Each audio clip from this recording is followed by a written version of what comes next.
In an age where people aren't really going to the cinemas anymore, save for a glorified sequel or franchise property like we saw with the 2024 box office, we have to ask ourselves, why aren't people going to the movies anymore? Well, there are actually a few good answers. Firstly, it's expensive. You're looking at $17.99 a ticket if you go to the movies in the New York City area. That's a lot of money. Secondly, streaming has made quite a dent in the market share of entertainment. Why go to the movie theater when I could watch it on the couch in a few weeks after it comes out? Or I'll just wait for Netflix and watch it then. And the streaming equation really ties into the type of quality we're getting from movies now. Matt Damon explained this in an interview. Studios are less likely to greenlight original ideas or smaller scripts because streaming has cannibalized how studios make their money back. See, when a movie went to theaters, you had box office sales, and then you had home DVD sales. Those DVD and Blu-Ray sales are entirely gone now. Best Buy doesn't even carry movies on or offline. Streaming and digital sales have eaten away at the padding that studios used to have for greenlighting more niche-style content. Which means now that everything they make is made for general audiences, and they cast the widest net trying to satisfy every demographic of consumer, but actually satisfying no one in the process. This is why so many movies are just not good anymore. Why aren't people going to the cinemas? Frankly, most movies just are not good enough to make the trip to. And here are the top 10 worst films of 2024. Let's go! Hello, my friends, and welcome to The Pondering. I am the real-life fake wizard. If this video brings you any value at all, I invite you to subscribe to this channel, where we're posting new videos just as much as we can. It was difficult to narrow things down to the worst 10 films. There were truly terrible movies this year. I had trouble picking just 10, so I think we'll include lots of dishonorable mentions. Number 10 is Mufasa. After the Lion King 2019 animated live-action remake made $1 billion, it was only a matter of time before they made some kind of spin-off or sequel. We already have 3 animated Lion King films, and all of them are very good. Sure, none of them live up to the original, but all of them are better than this Mufasa film. The dialogue delivery in this is cringe. The story is not one that needed to be experienced, and all the lions look the same, so it's very hard to tell them apart. It's the kind of thing where we didn't need to know this about Mufasa or Scar. I was happier thinking Mufasa was always a badass king and a great father who was murdered. There was something special about him being an unstoppable force of good that only fails after being manipulated and then killed by someone he trusted. There's more of a reverence to that. There was something special there. The character represents a kind of purity and heroism that gets taken away. In this film, none of that matters anymore. Mufasa is reduced to just another lion who happens to be able to say the right things at the right time to overcome a handful of obstacles. It's reductionist. It reduces the importance of the original character for the sake of making the Mouse House a couple extra bucks. Also, the dialogue is unforgivably bad. I would like to blame the actors, but I fear they were working their best with what they were given. Number 9, everything's Sonyverse, with the exception of Madam Web. Venom, The Last Dance, and Kraven the Hunter count together for number 9 because the franchise crippled under their own incompetence. Every single Sonyverse film is a paint-by-numbers corporate product of an action film that has nothing to say and nothing to do other than try to make Sony a couple of nickels and dimes. People talk about superhero fatigue, right? And the rebuttal is, oh, it's bad movie fatigue. Well, all of the Sony films make that argument a little more challenging to flesh out because they are superhero films, and they are the most mediocre things that could possibly be made. The Sony CEO coming out and saying it was social media and critics that ruined the Sonyverse. Like, bro, stop snorting all that copium. It has led to brain damage. I think the fact that Venom 3, which is the conclusion to the Venom series, also serves as a setup for a crossover Sonyverse film series shows just how ridiculous the leadership was on these projects. Oh, and Madam Web is excluded because that movie is ridiculously fun to watch with your friends, if you're looking for something to make fun of. It's a party movie wherein you tear the film apart. So there is some value in it, which means that one's not all bad. Number 8, All of Rebel Moon. Yeah, the Rebel Moon extended editions released back-to-back this year. I didn't see the original cuts, but I did lose like 6 or 7 hours watching both of the extended cuts. These movies suck. They are pretentious ripoffs of Star Wars. The first film has a 30-minute sequence of a bad guy being a bad guy just for the sake of establishing him as the bad guy. But we already know he's the bad guy, so why waste 30 minutes with this sequence? The action feels like padding to a plot that's not interesting enough for you to care. The ensemble of Power Rangers are not interesting, so if things happen to them, again, you don't really care. I think the special effects were cool at times, but this is a far cry from being the Star Wars killer that Netflix wanted. Save your 6 hours and go watch something else. Number 7 is Ghostbusters: Frozen Empire. I know many of you might have enjoyed this film. That's great. I hated it. This is a corporate product. There is no heart here. It's too long, and it doesn't live up to the original legacy property's corpse that this film is grave robbing. The movie spends lots of time just hanging out with the new ensemble cast, but we don't have an emotional connection to the new cast. We like the old cast. So 45 minutes of this could be cut right there, and I might have liked it more. Oh, but the old cast is in this. Yeah, for a paycheck and 2 to 3 minutes of screen time. Dan Aykroyd isn't playing Ray Stantz anymore. He's playing Dan Aykroyd. Bill Murray is in this for about 3 minutes at the very end, just so they could put him on the poster. The villain they're up against and the origin of this villain feels extremely forced. The entire story with the girl-ghost love story is profoundly bad. And I mean, when looking at the ghost romance from a bird's eye view, there is nothing redeemable about this ghost character. This is not a good person, and it says a lot more about the writers than the studio for even coming up with a narrative this twisted. I did a full video on this. I invite you to go back and watch it after this video. Ghostbusters needs to end. Number 6 is many of the shitty horror films. Yeah, as I was preparing this, I felt like they deserved their own collective number. Every year has many bad horror movies, and 2024 was no exception. Speak No Evil, Cellar Door, Bagman, Trap, Afraid, etc. There are plenty more, I just didn't see them.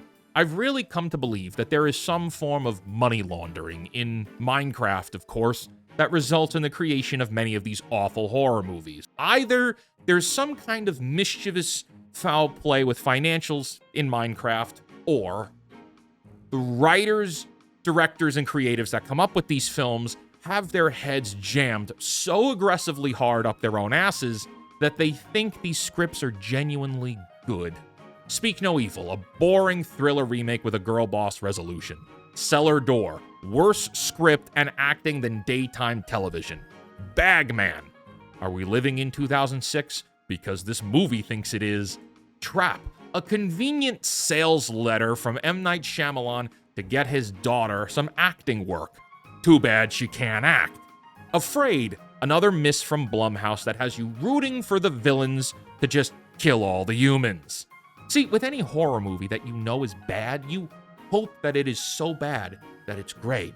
All of the movies I've named are wastes of your time. They are not wonderful bad, they're just bad bad. Number 5, The Crow.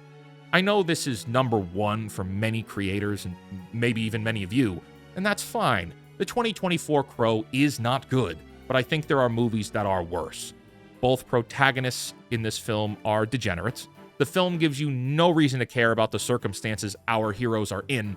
The Crow himself plays more like a heartbroken simp than a spirit of vengeance. There is one shot from this film that I actually liked, and it only works out of context, like outside of the film.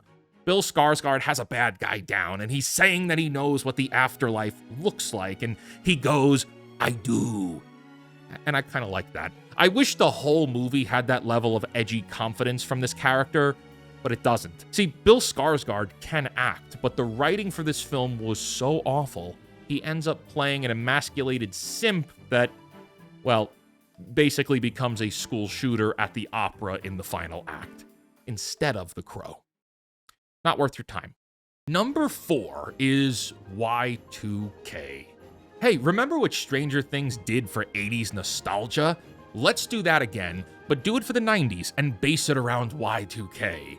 Also, all the youngsters are unlikable degenerates. This movie suffers from all the worst parts of Hollywood. Unlikable lead characters, ridiculous girl bossing, culpable degeneracy. Hey, not all kids are drug-addled alcoholics in high school, regardless of how Hollywood keeps depicting youth. And then let's drag it out for 90 minutes. There is a point in this film where it hits the 30-minute mark, and I was already checking my watch, and then we hit a moment where I thought it was the trigger of the Act 3 finale. I checked my watch again, and I was only 38 minutes into the film. This movie sucks. At 38 minutes in, things are at their absolute worst for the protagonists, and instead of pushing on the pursuit of overcoming their obstacles, they sit down in a park and start telling the audience about their elaborate and boring backstories. I call this "ma feelings." Ma feelings are points in a film where the story is hijacked for characters we don't care about to tell us how they feel, what they're upset about, and, of course, what their uncle did to them in the 3rd grade. I saw mommy kissing Santa Claus, the tell, don't show backstory. You know what I mean. The audience doesn't care. You haven't given the audience a reason to care because all the characters are unlikable degenerates. Rachel Zegler might have a bad rap, but aside from all the real-world nonsense she says and does, I don't understand why she gets cast in things. She's a tiny girl with a big head. Like, her head doesn't match her body. She's not exactly the best example of strong femininity when, if you hand her too many balloons, she might fly away. Number 3 is Megalopolis. Some online believe that this will be a cult classic in a few years, and sure, maybe. But it will not for me. I just wanted this movie to end. And it just wouldn't. It was over 2 hours of sequences happening that made no sense and didn't flow into each other at all. Many of you have seen the Matt Stone and Trey Parker explanation of how to write a good story. Something happens, but something else happens. Therefore, there's an outcome. A plus B equals C. Megalopolis is just A to A to A to A to another A for 2 hours. The dialogue is trying so hard to be Shakespearean, but if you listen close enough, you can hear lots of the same jargon that you would hear from the inspirational video side of Instagram Reels or YouTube Shorts. This movie is a mess, and the performances are so difficult to take seriously that I just hope they had fun making this, because I did not have fun watching it. Number 2 is Night Bitch. If I had a nickel for every emasculated male role that Scoot McNairy played in 2024, I'd have at least 2 nickels, which is worthless in this economy. What an insufferable, negative, and pessimistic film Night Bitch is. The author of the original book and/or the creatives behind this film must have been misandrous. Night Bitch and its message about parenting and marriage in the modern Western world is a bleak one. Told from the perspective of the Amy Adams character, Mother is a stay-at-home mom that has given up an art career to raise her son. Father is a nitwit that is entirely blind to how much Mother is unraveling to motherhood and the relentless marching on of time. This is a film where the entire plot could have and should have been resolved with a conversation between the protagonists. As husband and wife, they could have discussed what was wrong and resolved it. Instead, this film acts as a form of female man-hating pornography, wherein the mother leaves the father and goes back to her art career. Somewhere in the plot, there's a narrative about Mother becoming a dog, and I couldn't care less about it. I understand the symbolism was supposed to be motherhood turns you into an animal or some contrived crap like that, but the overall message and the target audience of who this movie was made for are not the people having children, getting married, or becoming parents. This was made for women who have nothing nice to say about men or the world and believe having a child would distract them from their life of avarice and hedonism. And with that, we also get to award Scoot McNairy as Hollywood Cuck of the Year, playing not 1, but 2 emasculated loser male leads for his performances in both Night Bitch and speak no evil. Congratulations, sir. But before we get to number 1, let's note some honorable mentions. Joker 2, Borderlands, My Old Ass, had potential, but went for a bogus romance plot. Here, Red 1, The Fall Guy, The Apprentice, and Dear Santa. But none of them were worse than this year's number 1 worst film, Blink Twice. Written and directed by Zoe Kravitz, this film is like a neon sign flashing, "Warning, Zoe Kravitz hates men." Blink Twice is an ideological slap in the face with a particular disdain for half the human species. Here's the setup. We kick off at an art gala where our financially struggling female protagonist meets evil white man, played by Channing Tatum. And from there, it's off to his private island for what should be paradise, but quickly turns into a memory-erasing nightmare of abuse and assault. What Blink Twice wants to say about toxic relationships and power dynamics gets lost in its own heavy-handedness. The resolution of the film is a symbolic message to its viewers that women should become the monsters they think that men are. And by they, I mean women who think all men are evil. Instead of a unifying message of hope to face monsters, this film's lesson is seemingly fight monsters by being the worse monster. This is certainly not a message of empowerment, and I'm happy to see it failed at the box office, allowing it to drift off into obscurity where it belongs. I posted a very long and very emotional review about this film when I saw it, and it is, to this day, my favorite video that I've done on this channel. I invite you to watch that as this video wraps up. And that will do it for this year's top 10 worst films. What were your least favorite movies of the year? Let me know in the comments below, and I look forward to seeing you in the next one. My friends, I want to thank you for joining me for this Pondering special. If you would please like the video. If you're new here and you want to see more from me, consider hitting the subscribe button. Until next time, create, innovate, inspire. May the contrived thread of destiny from the Acolyte be with you, and for the love of God, cancel Disney+. It's a new year. Start on a new leaf. 2025. Cancel Disney+. See you soon.